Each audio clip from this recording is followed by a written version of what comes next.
Hi everybody, my name is Jim. Welcome back to another episode of The Lake Effect Gardener. We have finally reached May. Glorious, glorious May here in Western New York.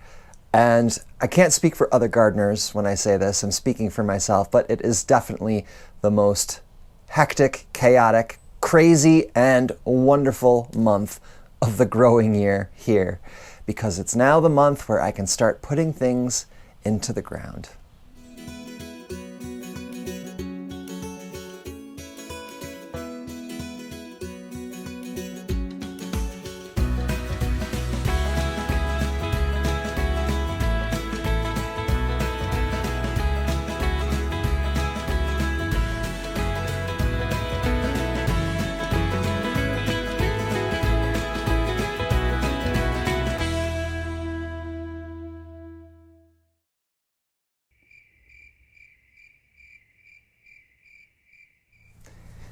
It has been not a great April when it comes to weather here. Obviously, you guys saw we had snow. It's been really, really rainy.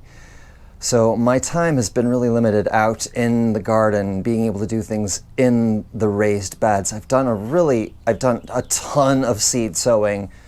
My polytunnel and my greenhouse are really brimming, with sowings and everything. So there's not much more I can do at this point except get something into the ground, and we are not out of that realm, that zone of frost being frost-free yet. We still have about another week and a half, maybe 2 weeks before I will feel perfectly safe putting things out. So with all of the research that I'm continually doing for the Victory Garden scheme, Dig for Victory, I'm thinking to myself, you know what, there has to be something that I can put into the ground now. And if we do have a frost, it will not be affected by it. So today I'm going to be heading over to the raised bed that's the closest to the garage, and I'm going to be putting in my broad beans, which have finally emerged. Okay, well, the tops have. I'll put those in. I think I may have some extra seed that I might just throw in there as well, which, I might as well, I've got it.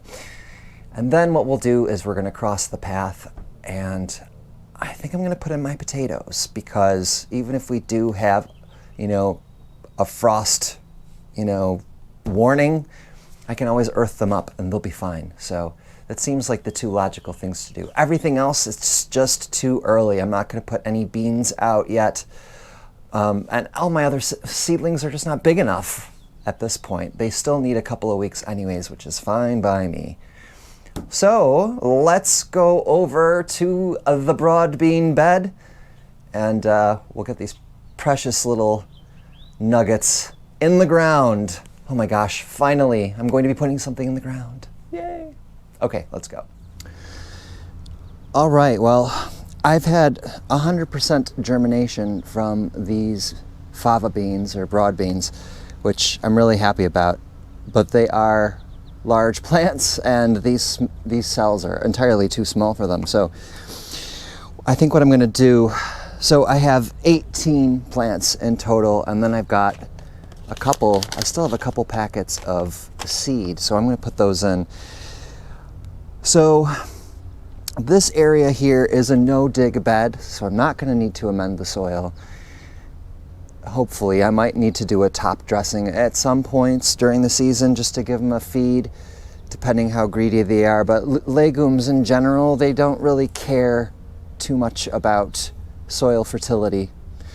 Okay, if anything, they are fixers. Okay, they actually fix nitrogen into the soil, which is great. And I plan on following this with a beet crop as part of my Victory Garden scheme. So once the broad beans come out and the beets go in, all of those fibrous roots from the beans, which I will leave in, that's really key, will help to feed the beets. So you've got this good succession, and these will be helping the crop that comes in afterwards.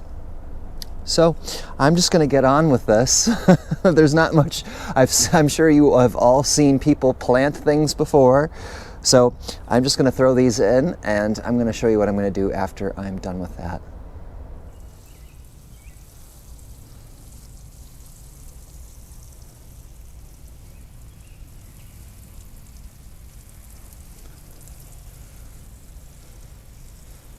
right.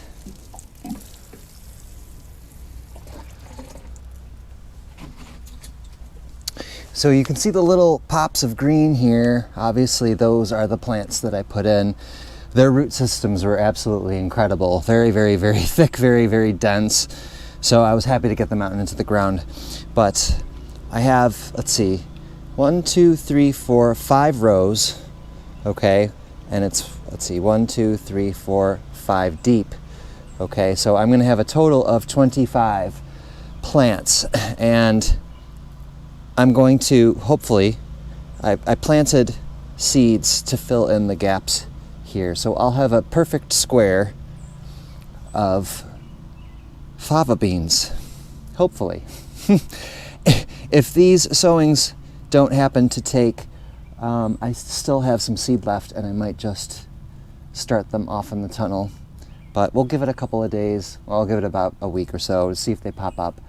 And if not, I have an insurance policy. But this is not the last thing I need to do with this, because I do have a problem with critters in this yard. So I'm gonna grab a couple of things and I'll be right back.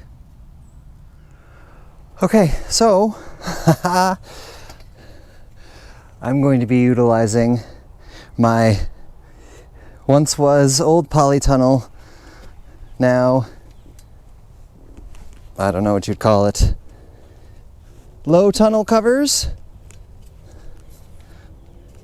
Okay, I'm gonna sink these into the ground, and they're the perfect width, perfect. Okay, so one there, and then I'll put one here.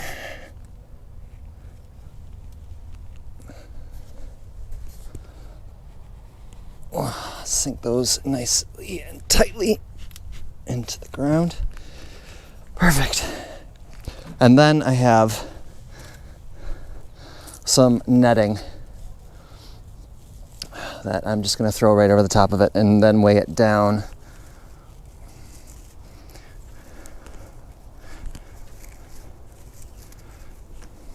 Oh my gosh, this might take a minute.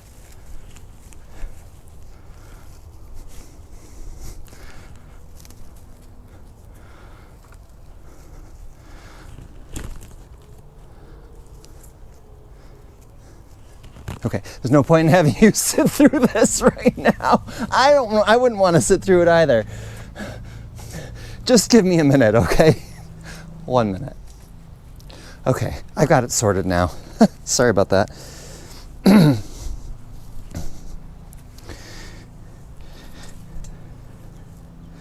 I'm really, really happy that I could reuse those pieces from the polytunnel, first and foremost, but secondly, I have something here that I can use to protect my crops.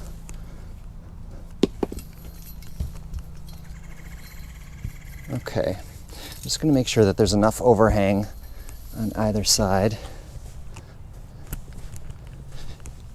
And you know, this is going to be great netting too when it comes to later on in the season and I get my cabbages in.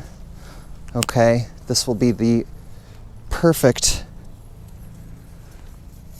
setup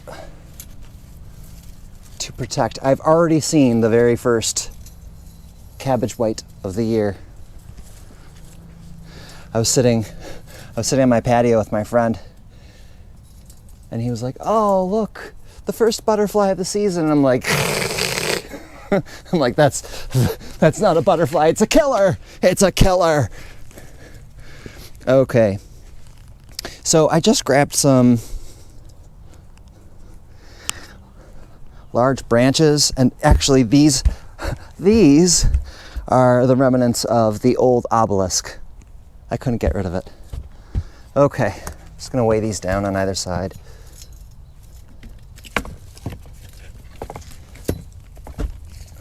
Okay.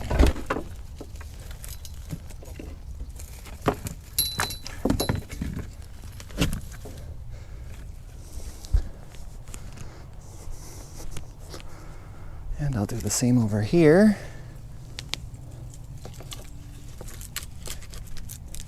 There we go, good stuff. Then I've got two smaller pieces of wood here. And one will go here.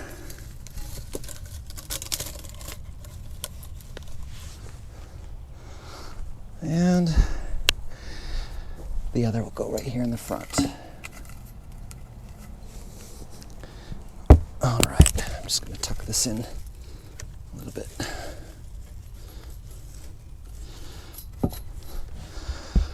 All right. Ta-da! All right, first crop in. Momentous time. Okay, let's go over and do some potatoes. I apologize about my shadow here. It's getting on in the day, so I really don't have much of a choice. So I dug out my trench. I'm going to be doing two varieties, if you recall from my plan inside this bed. This is going to be the two longer seasoned. This is the main crop bed, okay? So I'm going to be doing 2 rows of the Kennebec. There's a really annoying fly. And then I'm going to be doing 2 rows of a russet, okay? And these will stay in for a majority of the season. And like I said, this is hopefully going to be a bed that will yield a lot, but I can leave some in so that I can maybe dig some up for Christmas. We'll see.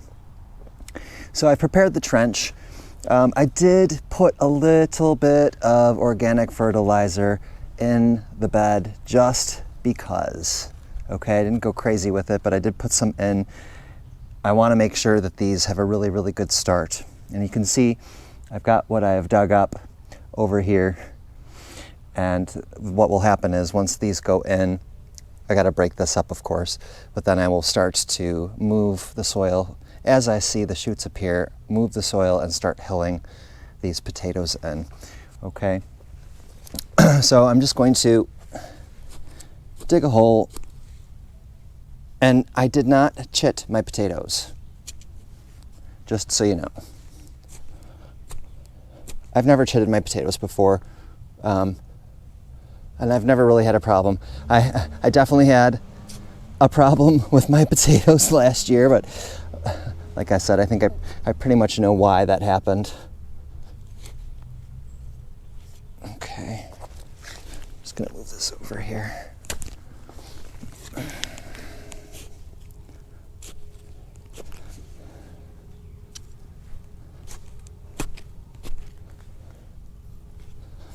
The soil looks really, really nice.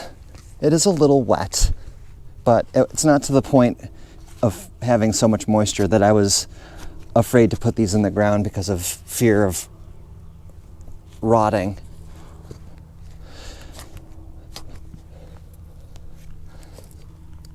Okay.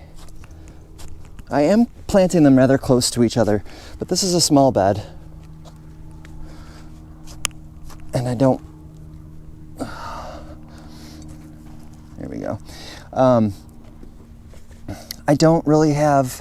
I have the other seed potatoes that I had gotten in the mail, you know, a couple of weeks ago. I'm going to save those because they just look a little bit better than these. I'm going to save those, keep them in a cool, dry place, and then I can put those in the grow bags. But for these, they looked like they were about ready to go. Okay, and then I'm just going to cover them up.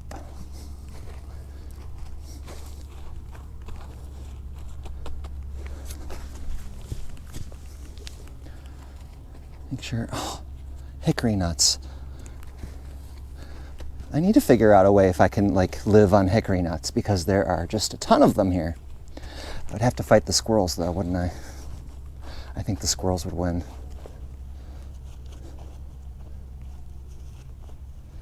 Okay. So those are in. Now I'm going to break this lot up here and start pulling some over the top of it, but I'm not going to pull all of it, obviously.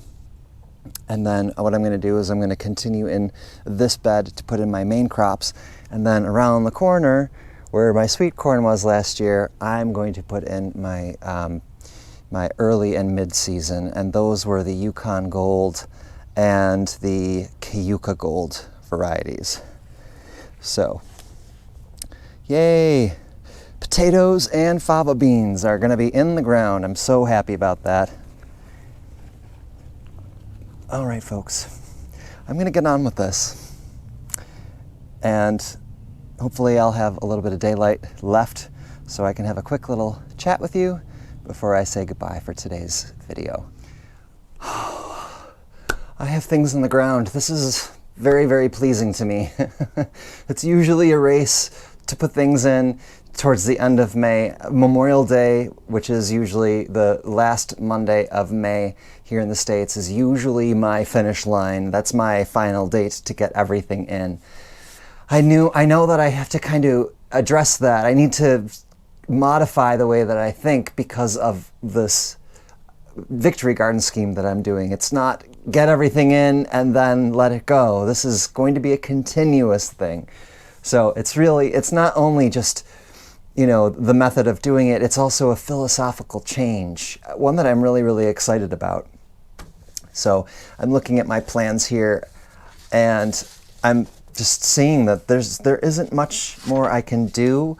I might be able to, once the peas have all germinated, I'm going to put those in the ground definitely next because they can definitely be out here for sure. Then I would probably follow it with brassicas and lettuce and things like that because they also tolerate colder climates. But once again, we are going to be due another long, wet week here in Buffalo. So the likelihood of me being able to get out there and do things is going to be slim to none. And I do have my compost coming this week. I actually double-checked my order and they said you're going to be receiving it on or before May 8th, which is on Saturday. So when that time comes, I'm going to be feverishly topping off my beds and taking care of the different growing areas. I definitely want to put a lot of that topsoil in over by the brick path. I want to raise the level of the growing space up to the brick edging, okay? That's going to help kind of keep the bricks in the shape that they're in right now. Then I can really, really start to do things and take off.